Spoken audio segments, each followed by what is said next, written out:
Welcome back to the Yo Hockey Show, and today we are talking about Erik Karlsson and how he has joined the 100-point club, only the 6th defenseman in NHL history. We are living in, I think, like the 7th or 8th year of the NHL's existence, or something like that, maybe 105, doesn't matter. The over century old league here of human history. We have watched now the 6th defenseman ever get to 100 points. Just think about that. Just realize what time you're living in.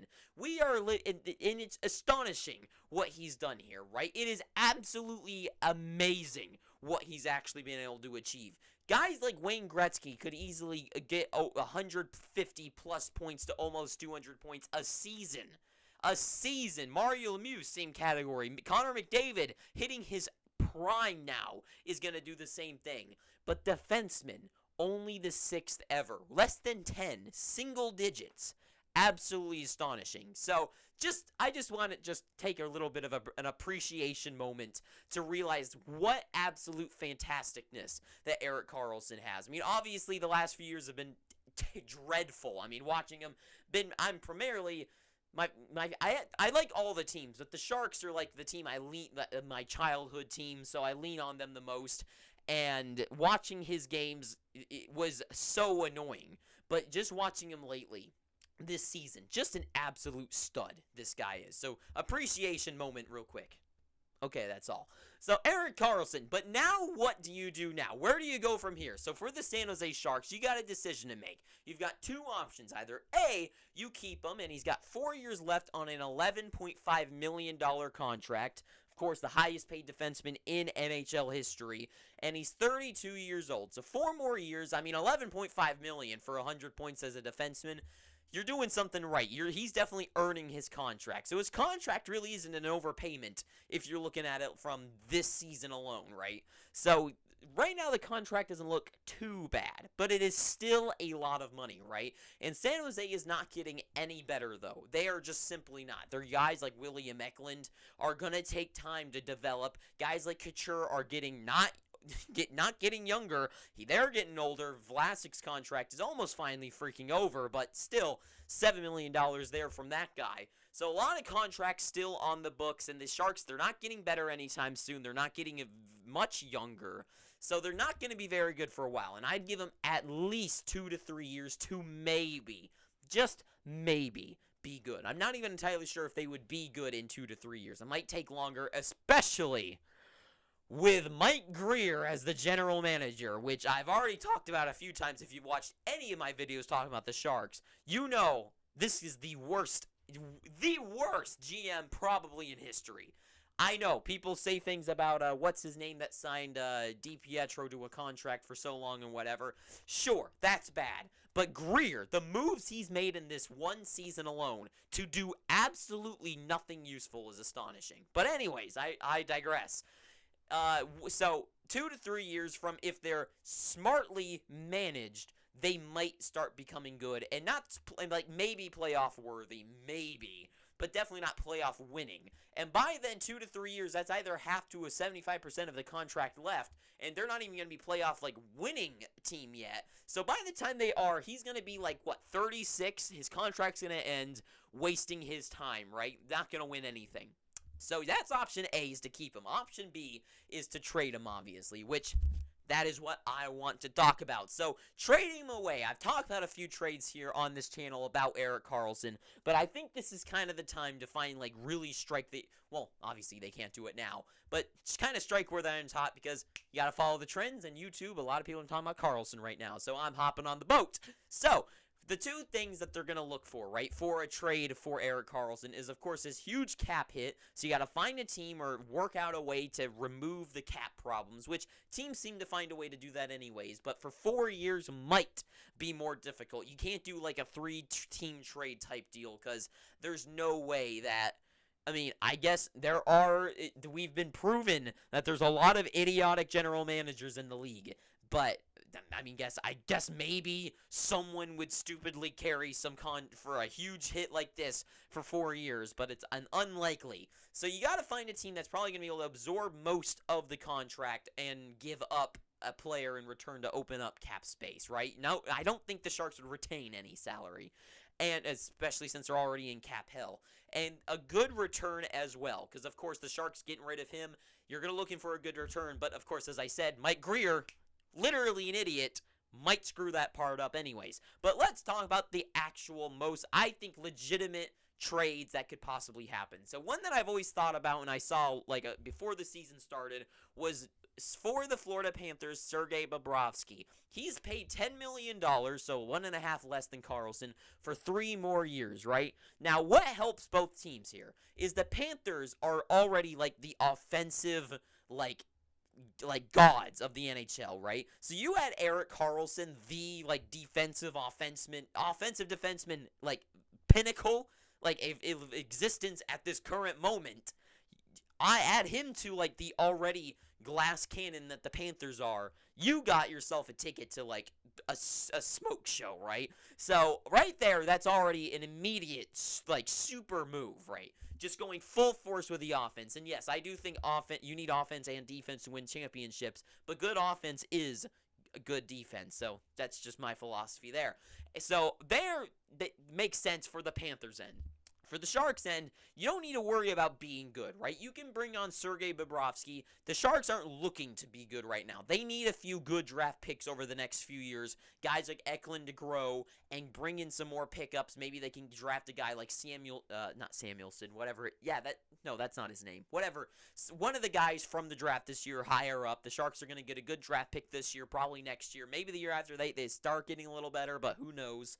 So they're going to get a few more draft picks. So they don't need to worry about being good. So for the 3 years of Bobrovsky's contract that's left, you don't need to worry about being good. In fact, it's kind of beneficial if Bobrovsky's terrible. And who knows, maybe it's Bobrovsky being on bad teams and what lights him up. I mean, he did it with the Flyers. He did it with the Columbus Blue Jackets. Florida Panthers finally giving him a break by being a good team. Maybe that's his breaking point. Maybe with the Sharks, everything will turn around. Who knows? But going off the idea of him being bad would help out the Sharks' beneficiaries. So the Florida Panthers, they just get more offense, and the Sharks, they get a bad goaltender, right, that they're going to pay, and they're already going to pay Erik Karlsson that money. You might as well pay Bobrovsky the money, right? If you're going to, it's a little bit less as well, and for less amount of time. But the biggest problem with this one is who do the Sharks get out of this one that's beneficial, right? Because getting Bobrovsky isn't going to be beneficiary for the Sharks, right? You got to build for the future, and yes, if you have a bad goaltender, that might help you get a better draft pick, but that's not really doing much, right? So for the Panthers, for the next 3 years, they have no draft picks, so that's not helpful, really, for the first round, at least, I mean.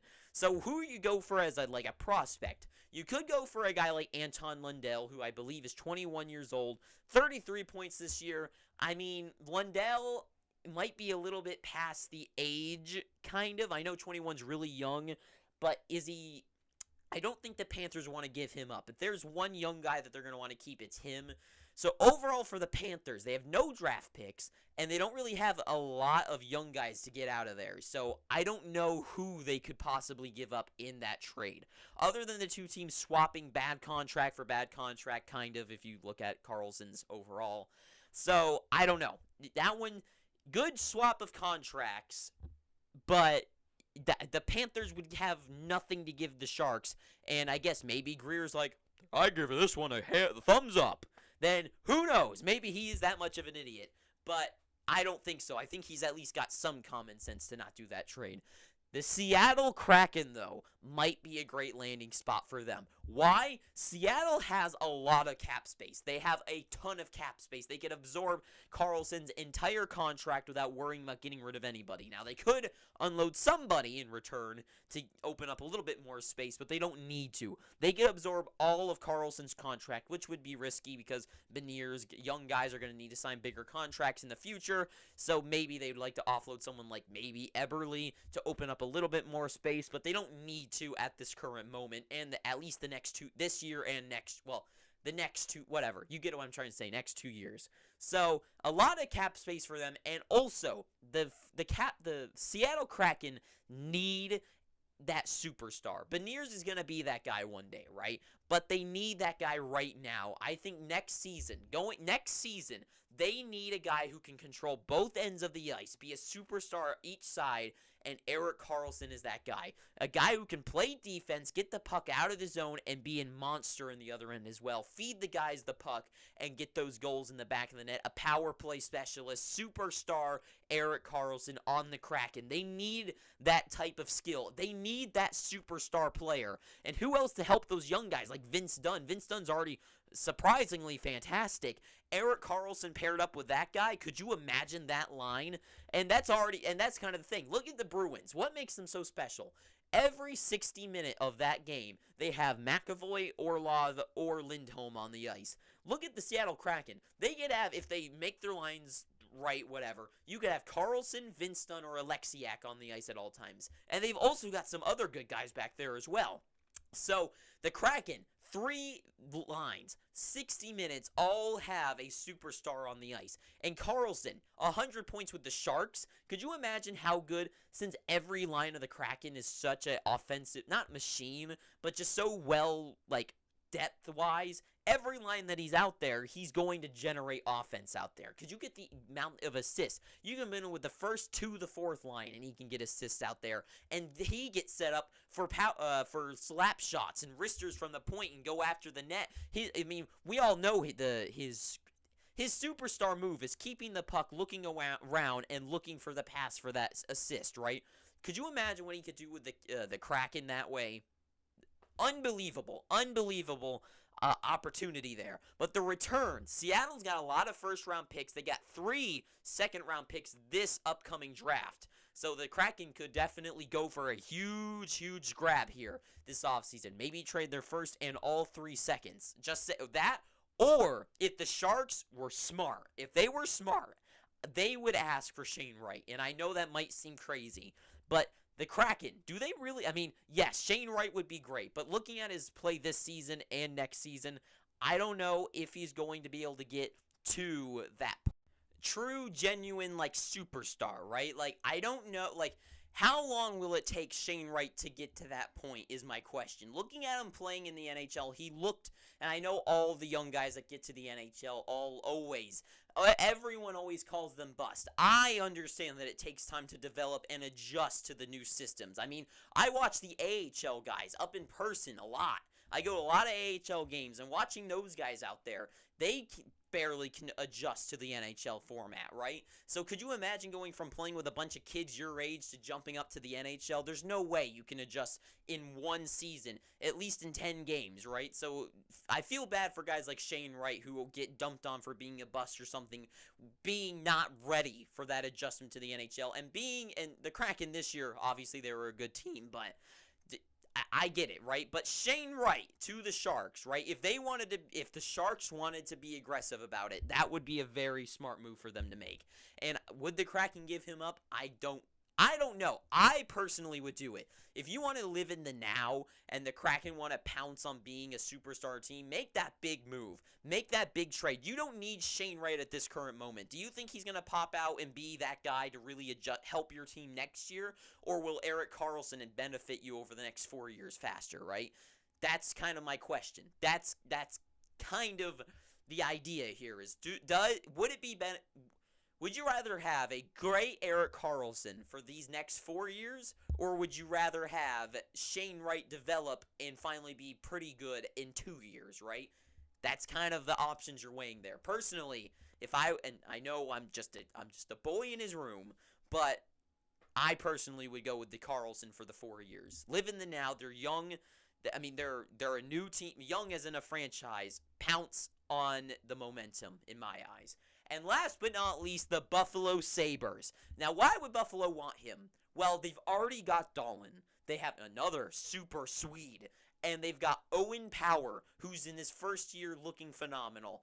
Add Erik Karlsson, and it's the same deal with the Bruins. Have 3 guys. And could you imagine a power play? Could you imagine the lineup of Karlsson and Dahlin? Those 2 guys on the ice. Your team needs a goal. The Buffalo Sabres need a goal. They've got 1 minute left of Game 7. They're down 4-3, right? Those 2 guys from the point running the play impossible to stop, right? So that would be extraordinary. And they've got the cap space. They have the most cap space in the league. They can go for a guy like Karlsson. And they've got the return as well. Matt Savoy, I think would be a great pickup for the Sharks. Adding that young guy. There's another guy, Ostelin, something like that.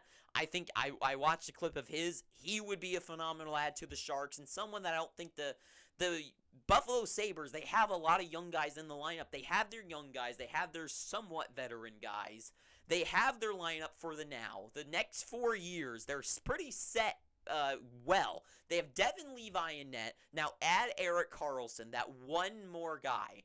Buffalo, that is your move. If Buffalo does that, they might be my favorite team in the world. They have a goaltender. They have the goaltender of the future. Two of them, really. Ukko-Pekka Luukkonen looks good, too. But Devin Levi, for the future. You've got Dahlin. If you add Karlsson and Owen Power, 4 years of those guys, right? And then you up front, I mean, Tage Thompson, the freak. Tage Thompson. Dylan Cousins signing his contract. Jeff Skinner looking good. Who knew? If you're on a good team, you look better. So, this team, if there was a time to pounce, it is now. It is now, and Buffalo, you need to do it. Could you imagine that play? They would be favorites every year. Every year, they would be favorites. And that is all I have to say. So, if you've made it to this point, thank you so much for watching it. I'm begging you, please, I would get on my knees and beg, but you wouldn't see me. So, please pick up your free subscription down below. I'm at 137. I'd like to be one at 138, please. And until next time, too sweet. I hope you're having an amazing day. And ta-ta for now.